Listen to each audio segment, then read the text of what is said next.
Good morning, everybody. It's 8:10 on Monday morning, so I'm going to. I've got a meeting that I must attend in the Royal Liverpool Hospital later on, so I'm going to stay at home this morning and I can do my reply to the discussion instead of going into my office.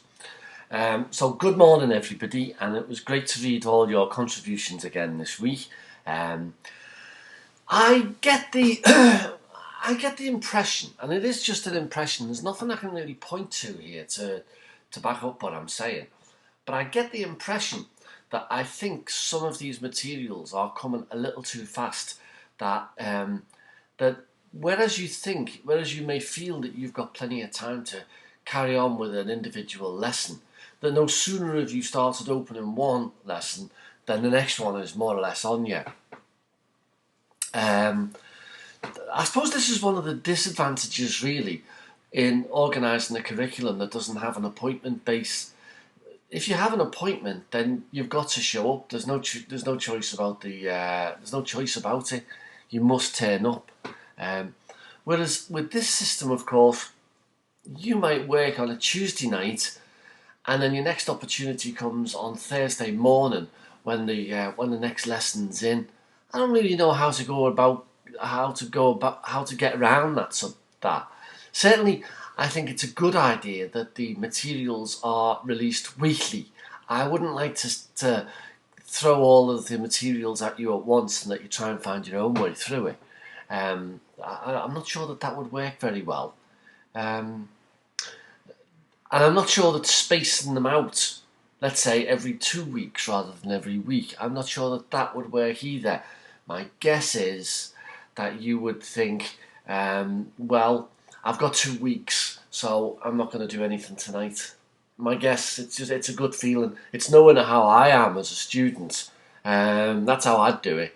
Not really sure what the answer is to that. The other thing that I get the sense of when I'm looking at your replies this week is that you're getting them directly from textbooks. That you're lifting this stuff. And please, please, please do not get the impression that that's any form of complaint. I think it's great. There is no higher accolade for a course than it makes the students go home of an evening and get the textbooks out or go and start finding articles. But it's in a lingo, you see, that's the thing. The answers that I'm getting this week are in a lingo which is kind of up the ante in terms of technical. And that's great. I love it. The other thing that I constantly get the impression of, and I try to correct this every week, but I don't seem to be having any luck. The other distinct impression that I get is that you undervalue the quality of your replies. I'm constantly picking up replies to stuff that I've written, which are couched in very apologetic terms. Be proud of your answers, and things like I'm not sure if this is really what you want, but well, if it's not really what I want because I haven't made my mind or made my requirements clear, then that's my problem and not yours. I am very impressed by all the replies that I've had so far. Yeah. So let me assure you that there's no cause for any self-consciousness or apology. The next thing to say is that don't forget in all of this that if you'd have showed up to class and we'd have been going through these PowerPoint slides in class, I would rather have invited one or maybe two of you to give the replies which you're all giving me on a weekly basis. I may well have done that.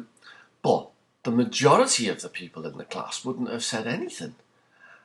Therefore, if I get replies on this stuff from all of you, you are all participating in the classroom environment, and therefore there is much more participation than had you showed up to an individual class.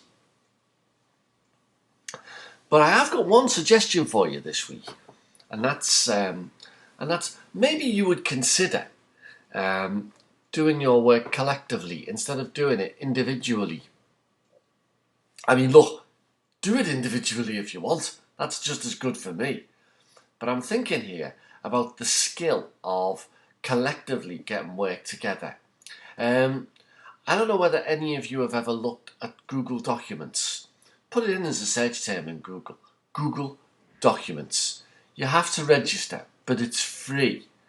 And it's a way of you storing all of your Word documents, PowerPoint slides, and you can share with each other documents and produce documents collectively.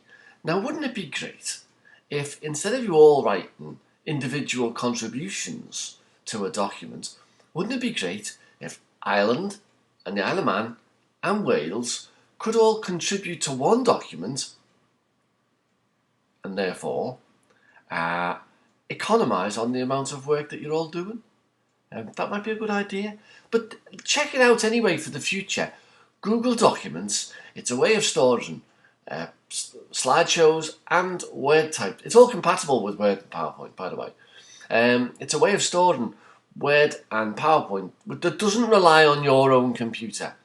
As long as you can, if you can store your documents in Google Documents, as long as you have a computer that has internet access, you've got access to your documents. You don't have to carry a stick. You don't have to email yourself different versions. It's a way of storing your documents out there in computer land rather than on your own individual computer. If part of being on this module is that you get facility with computers, then maybe this would be an interesting way of branching out. I don't know. It's a suggestion. Well done, everybody. Keep it up. We're about to start the next module, which is the next intake, which is 1st of April. If you know anybody you'd like to go on the 1st of April module, tell them to get in touch. Otherwise, see you soon. Bye now.